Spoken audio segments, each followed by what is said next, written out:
Guys, ഇന്ന് നമ്മൾ വന്നേക്കണ ബജാജിൻ്റെ ഏറ്റവും ലേറ്റസ്റ്റ് 220 ആണ്. നമ്മുടെ 2024 നമ്മുടെ ബജാജ് കൊണ്ടുവന്ന ഒരു 220 വണ്ടി ഡിസ്കണ്ടിന്യൂ ചെയ്താണ്.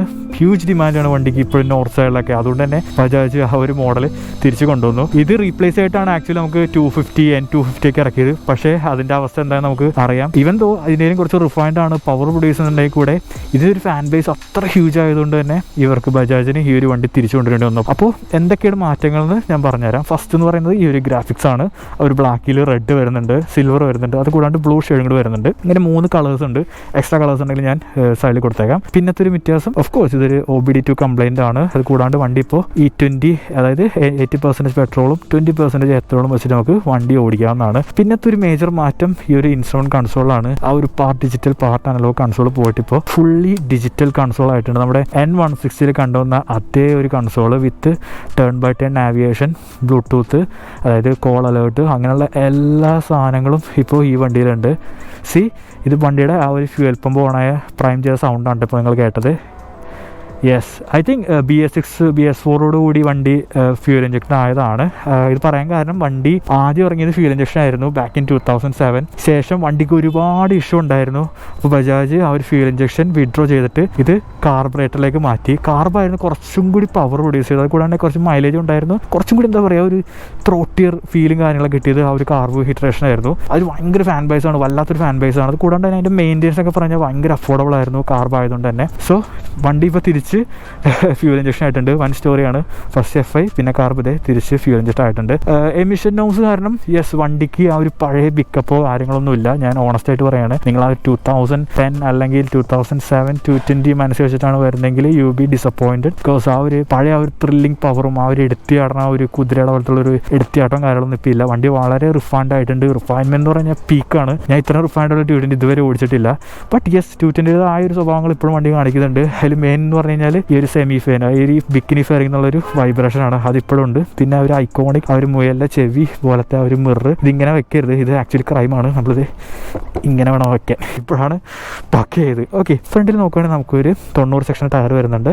ബാക്കിൽ 120 സെക്ഷൻ ടയറാണ്. ടയർ പ്രൊഫൈലൊന്നും മാറ്റില്ല. പണ്ട് ഫ്രണ്ട് 90 ആയിരുന്നു, ബാക്ക് 120 ആയിരുന്നു. ട്യൂബ്ലെസ് ആണ്, 17 ഇഞ്ചാണ്. ഇപ്പോൾ മാറ്റം എന്താണെന്ന് വെച്ച് കഴിഞ്ഞാൽ ഇപ്പോൾ വണ്ടി യൂസ് ചെയ്യുന്നത് TVSൻ്റെ യൂറോ ഗ്രിപ്പ് എന്ന് പറഞ്ഞ ടയേഴ്സാണ്. ഫ്രണ്ടിൽ 280 mm ഒരു ഡിസ്ക് കാണാൻ പറ്റും. വിത്ത് സിംഗിൾ ചാനൽ ABS ആണ്. വണ്ടി ശ്രദ്ധിക്കുക, ഡിവൽ ചാനലല്ല.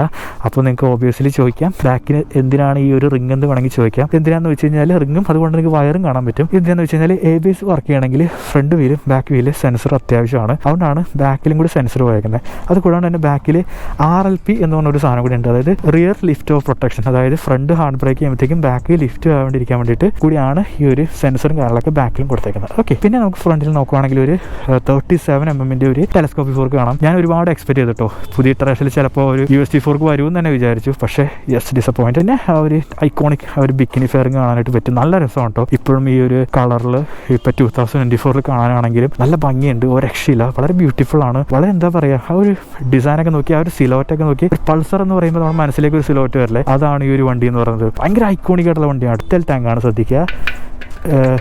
ഫൈബറോ പ്ലാസ്റ്റിക് ഒന്നല്ല, മെറ്റൽ ടാങ്കിന് വരുന്നുണ്ട്. പിന്നെ യെസ് ആ ഒരു ഐക്കോണിക് എഞ്ചിൻ, ഒരു 220cc 21 horsepower എന്തോ ആണ്, 80 Nm torque, mate to 5 speed gear box, oil cooling ആണ്, ഓയിൽ പ്ലസ് എയർ കൂളിംഗ് ആണ്. Let me check on the other side.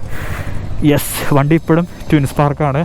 ആ ഒരു ഡീറ്റെയിൽസ് ടെക്നോളജി ഇപ്പോഴും ഉണ്ട്. കാരണം ചില വണ്ടിയിൽ നിന്നൊക്കെ ട്വിൻ സ്പാർക്ക് എടുത്ത് കളഞ്ഞിട്ടുണ്ട്. എസ്പെഷ്യലി ഡോമിനാറിനൊക്കെ എടുത്ത് കളഞ്ഞായിരുന്നു. അതാണ് ഞാൻ പറയാൻ കാര്യം. വണ്ടി ഇപ്പോഴും ആ ഒരു ട്വിൻ സ്പാർക്കാണ്. ഇതിൻ്റെ പവർ എങ്ങനെയെന്ന് വെച്ച് കഴിഞ്ഞാൽ ആ ഒരു BS3 ഉണ്ടല്ലോ, ആ ഒരു കാർബ് വേർഷൻ, അത് ഭയാനകമായിരുന്നു. എന്താ പറയുക, കൊടുക്കുമ്പോൾ ഡ്രൂ എന്ന് പറഞ്ഞിട്ട് ചാട്ടി കയറി പോകുമായിരുന്നു. ഇപ്പോൾ അതൊക്കെ ഒന്ന് ഒതുങ്ങിയിട്ടുണ്ട്. ചെക്കനൊന്ന് ഡീസൻ്റ് ആയിട്ടുണ്ട്. അത്ര ഒരു ചാടി കുതിച്ച് കടന്ന പോലത്തെ ഒരു പവറോ കാര്യങ്ങളൊന്നുമില്ല. വളരെ റിഫൈൻഡ് ആണ്, വളരെ കമ്പ്യൂട്ടർ ഫ്രണ്ട്ലി ആയിട്ടുണ്ട്. അങ്ങനെ വേണം പറയാനായിട്ട്. ഇവൻ ദോ ഒരു 220cc വണ്ടിയാണെങ്കിലും വളരെ റിഫൈൻഡ് ആണ്, വളരെ കാമാണ്, വളരെ ജെന്റിലാണ്. അണ്ടിൽ നിങ്ങൾ 5000 RPM കിക്ക് ചെയ്യണ വരെ. അത് കഴിഞ്ഞാണ്ടല്ലോ വണ്ടി വലിപ്പിക്കലുണ്ട് മോനെ. നമ്മുടെ എന്താ പറയുക, ഈ വണ്ടി ഒരു ഡ്യൂക്ക് 200 അല്ലെങ്കിൽ R15 വണ്ടിനൊക്കെ ഇപ്പോഴും അടിച്ചിടും. ആലോചിച്ച് നോക്കുക.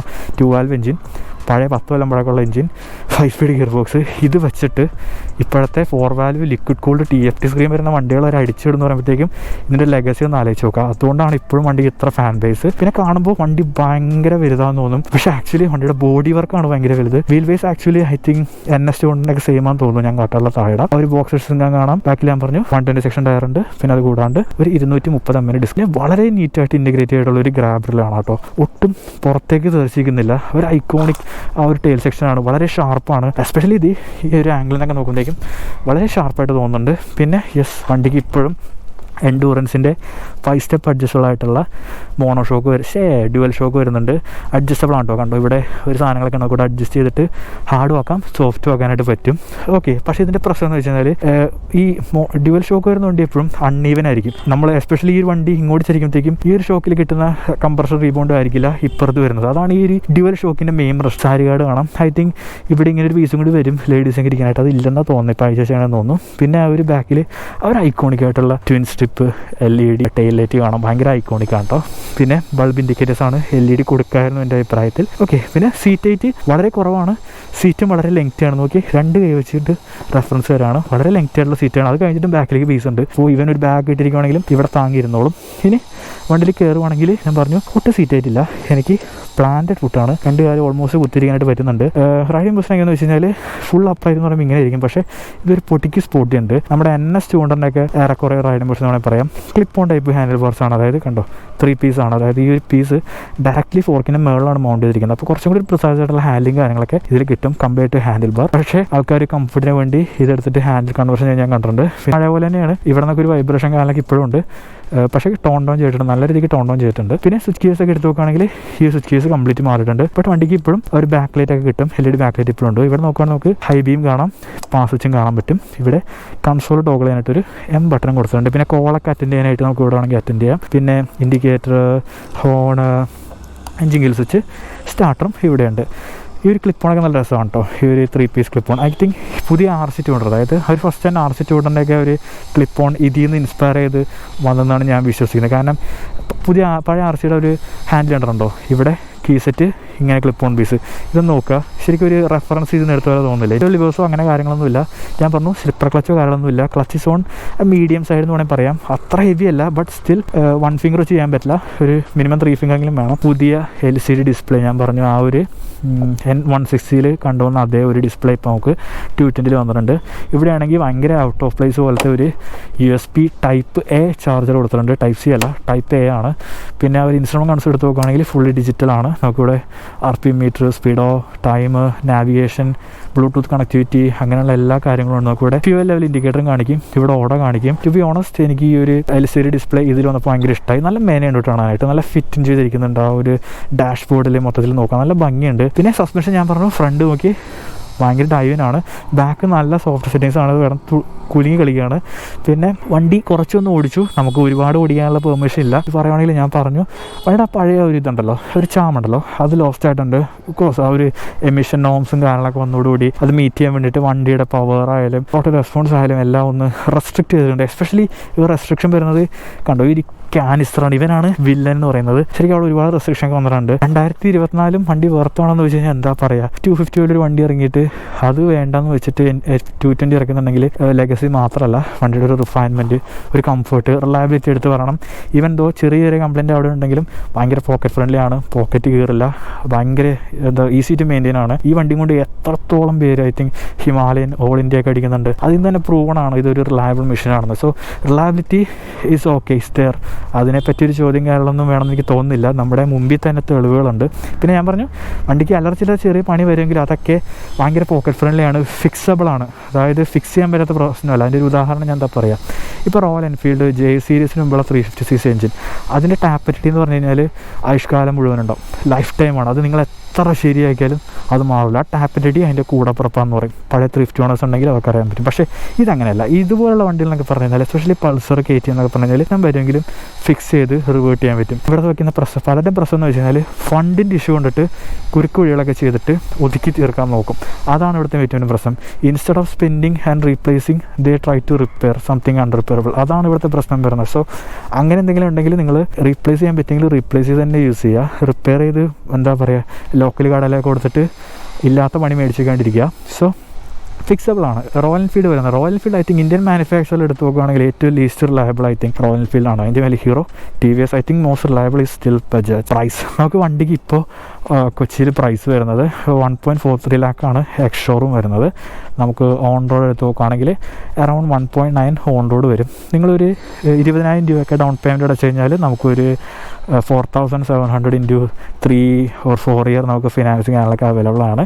നിങ്ങൾക്ക് ഇൻട്രസ്റ്റഡ് ആണെങ്കിൽ ഞാൻ നമ്പർ ഇപ്പോൾ തന്നെ കൊടുത്തേക്കാം, നിങ്ങൾ അവരൊന്ന് കോൺടാക്ട് ചെയ്യുക. ഞാൻ പറഞ്ഞ 20K ആണ്, നിങ്ങൾ അതിൽ കൂടുതൽ അടയ്ക്കുകയാണെങ്കിൽ ശരിക്കും EMI കാരണം കുറയും. വണ്ടിക്ക് 5 ഇയർ 75,000 കിലോമീറ്റേഴ്സ് വാറൻറ്റി വരുന്നുണ്ട്. സോ നിങ്ങൾ റിലയബിലിറ്റി വരെ കൺസേൺ ആണെങ്കിൽ ശ്രദ്ധിക്കുക. 75,000 or 5 year which ever comes first വണ്ടിക്ക് വാറൻറ്റി വരുന്നുണ്ട്. സോ അതിനെപ്പറ്റി പേടിക്കുകയേ വേണ്ട. ഹിസ് ഓൾ കവേർഡ് അണ്ടിൽ നിങ്ങൾ വയറ് പണിയൊക്കെ ചെയ്യുകയാണെങ്കിൽ വാറൻറ്റി കട്ടാവും. ഞാൻ ഇതിൻ്റെ എക്സോസ്റ്ററോടൊന്ന് കേൾപ്പിച്ചു തരാം കേട്ടോ. പഴയ ഒരു ഡ്രും ആ സാധനമില്ല, ഒരു എയർ ഫിൽട്ടർ ചെയ്ത സൗണ്ട് ഉണ്ടല്ലോ, അത് പോയിട്ടുണ്ട്, കുറച്ചും കൂടി റിഫൈൻഡ് ആയിട്ടുണ്ട്.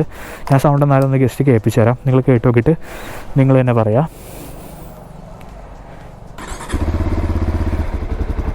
കിട്ടു കിട്ടു കിട്ടു കിട്ടു കിട്ടു കിട്ടു കിട്ടു.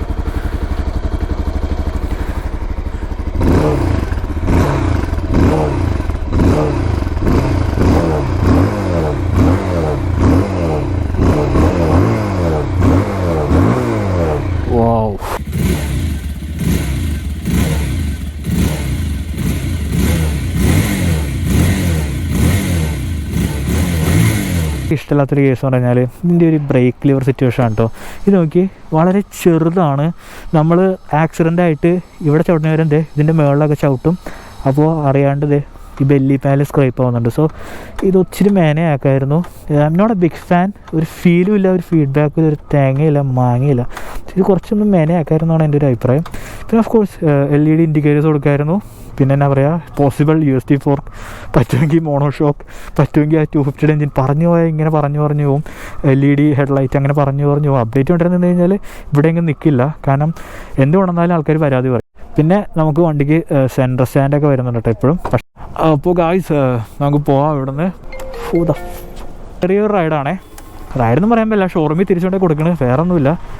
ഓ എൻ്റെ ഫസ്റ്റ് ടൈം അല്ല 220 ഓടിക്കുന്നത്. ഞാൻ പറഞ്ഞു ഞാനൊരു കാർബൺ വണ്ടിയൊക്കെ കോളേജ് ടൈമിൽ ഓടിച്ചിട്ടുണ്ട്. സോ എനിക്കിതൊരു പുത്തരിയല്ല. ഓ ഐക്കോണിക് വൈബ്രേഷൻ. ഒരു റൈഡിംഗ് പൊസിഷൻ തന്നെ കേട്ടോ ഹൈലൈറ്റ്. ഒരേ സമയം കംഫർട്ടബിൾ ആണ്, ഒരേ സമയം അപ്രൈറ്റ് ആണ്, ഒരേ സമയം സ്പോർട്ടിയാണ്, എല്ലാം ഉണ്ട് സത്യം പറഞ്ഞു കഴിഞ്ഞാൽ. ഓ പഴയ ഹോൺ, സിഗ്നേച്ചർ പൾസർ ഹോൺ, അവരെവിടെയോ വെച്ച് ഈ ഹോണൊക്കെ മിസ് ചെയ്തു. ഓ മാൻ, വണ്ടി എന്ത് റിഫൈൻഡാന്ന് നോക്കി. ഓ ഓ ദ ഫ്രണ്ട് എൻഡ് മാൻ. യാ, ഇതിൻ്റെ മൈലേജൊക്കെ നമുക്ക് പറയുകയാണെങ്കിൽ ഇപ്പോൾ റിപ്പോർട്ടറിനനുസരിച്ച് 40+ ഒക്കെ ഈസിലി കിട്ടുമെന്നാണ് അറിഞ്ഞത്. നമ്മൾ ഒരുവിധം നല്ലൊരു സ്പീഡിൽ എക്കോണമി രീതിയിലൊക്കെ ഓടിക്കുകയാണെങ്കിൽ, അതായത് ഒരു 5000 RPM താഴെ ഒരു സ്പീഡൊക്കെ മെയിൻറ്റെയിൻ ചെയ്ത് ഓടിക്കുകയാണെങ്കിൽ നമുക്ക് നല്ല മൈലേജും കാര്യങ്ങളൊക്കെ കിട്ടും. പിന്നെ കോസ്റ്റൊക്കെ നോക്കുവാണെങ്കിൽ നമുക്കൊരു 2000 അതിൽ താഴെയൊക്കെ സർവീസ് കോസ്റ്റും കാര്യങ്ങളൊക്കെ വരുന്നുള്ളൂ. വൻ എക്സ്പെൻസ് ഒന്നുമില്ല.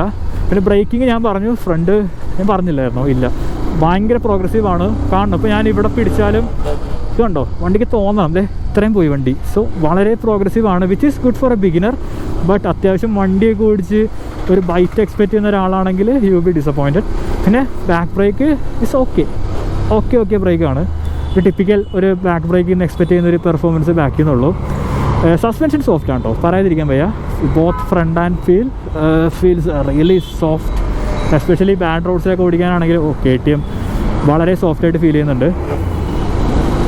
പിന്നെ വണ്ടിക്ക് ടെസ്റ്റ് ഡ്രൈവ് യൂണിറ്റ് ആയതുകൊണ്ട് ചെറിയൊരു വൈബ്രേഷൻ ഉണ്ട്, അത് മൈൻഡ് ചെയ്യണ്ട. എവിടെ നോക്കിയാണ് ഓ സൗണ്ട്.